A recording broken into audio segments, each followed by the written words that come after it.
പ്രതിപക്ഷ നേതാവ് V D Satheesan കേസിന്റെ ആദ്യഘട്ടത്തിൽ മാങ്കൂട്ടത്തിലിനെ ശക്തമായി തള്ളിപ്പറഞ്ഞിരുന്നെങ്കിലും ഈ ഘട്ടത്തിൽ മിതത്വം പാലിച്ചു. ഒരു കേസിൽ 2 തവണ നടപടിയെടുക്കാൻ കഴിയില്ലല്ലോ എന്ന് പറഞ്ഞ് ഒഴിഞ്ഞു മാറുകയാണ് ചെയ്തത്. രാജ്മോഹൻ ഉണ്ണിത്താനും കെ മുരളീധരനും സ്വീകരിച്ച നിലപാടുകളുണ്ട്.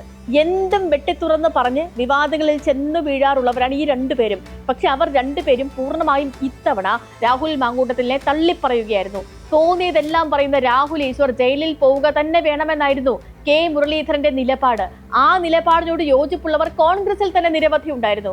ഇത് പുരുഷന്മാർക്ക് വേണ്ടിയുള്ള സ്വാതന്ത്ര്യ സമരമാണെന്ന് വരെയാണ് രാഹുൽ ഈശ്വർ പറഞ്ഞു കളഞ്ഞത്. മാത്രവുമല്ല, ജയിലിൽ നിരാഹാരം കിടക്കുകയുമാണ്.